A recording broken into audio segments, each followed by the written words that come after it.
Milk देख रहे हैं, समझ ही गए होंगे कुछ लोग। तो मैं आज आप लोगों के साथ खीर की रेसिपी शेयर कर रही हूँ। और खीर जो है बहुत यमी और ज़बरदस्ती बनने वाली है। और ये खीर बन रही है कैरेमल खीर।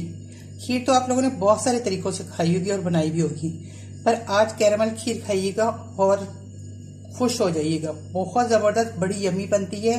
एक तो कैरेमल की वजह से उसका कलर बहुत ज़बरदस्त आ जाता है, पिंक पिंक सा, ऐसे बहुत ज़्यादा काढ़ के बनाई हो खीर। और दूसरा ये है कि टेस्ट में भी बहुत डिफरेंट, और उसमें अजीब सी जो एक सोंधी सोंधी सी खुशबू आती है ना, वो आती है उसमें, तो बहुत ज़बरदस्त बनती है। ये मैंने 1 किलो फुल फैट मिल्क ले लिया, तो इसको मैं, आप कोई सा भी मिल्क ले लें, पर मैंने ये टेट्रा पैक का लिया है। आप चाहे तो फ्रेश लें, जो आपको सहूलत हो वो ले लें। अच्छा जी, 1 किलो ले लिया। इसको मैंने बड़े मुँह के बर्तन में डाला है। एक बात याद रखिएगा, नई सीखने वाली बच्चियां जो हैं कि वो खुले मुंह का बर्तन लें और बड़ा बर्तन लें, ताकि उबलने का कोई चांस ना ले, उसमें कोई उबले नहीं, मतलब चीज़ ना उसमें, मतलब पकते हुए उबलने का चांस बिल्कुल ज़ीरो हो जाए। तो इसलिए और खुले बर्तन में जब खीर पकती है तो बहुत अच्छी बनती है। उसे ये जब साइडों में लगता जाएगा और हम चमचे से उतारते जाएंगे तो उसका जो जायका लज्जत जो आती है वो अलग आती है।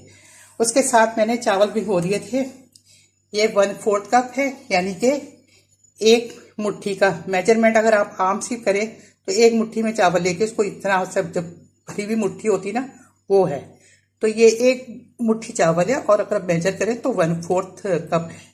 तो ये इसमें चला जाएगा। इसको मैंने भिगो दिया था, और उसके बाद इसको अब मैं इसमें डाल रही हूँ।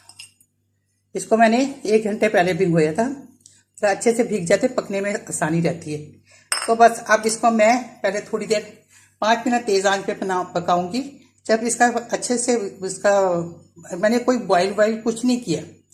जब बॉयल हो जाएगा दूध और उसका एक उबाल आ जाएगा, फिर उसके बाद मैं बिल्कुल लो टू मीडियम फ्लेम पे इसको पकाऊंगी। तो चलिए जी, अब इसको उबलने का इसका इंतज़ार करते हैं।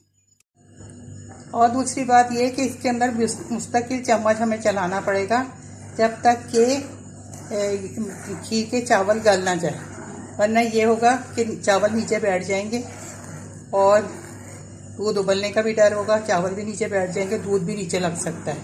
बहरहाल ये तो नॉन स्टिक है, इसमें तो नहीं लगेगा, और पतीलियों के अंदर लग जाता है तो उससे जायका जो है ना ख़राब होता है, ख़ासतौर पर स्टील की पतीली में। तो बस ये मैं इसको शुरू में आपको चम्मच चलाना पड़ेगा, और फिर जैसे जैसे साइड में ये आता रहता है ना, इसको इस तरह से करके और इसको साथ साथ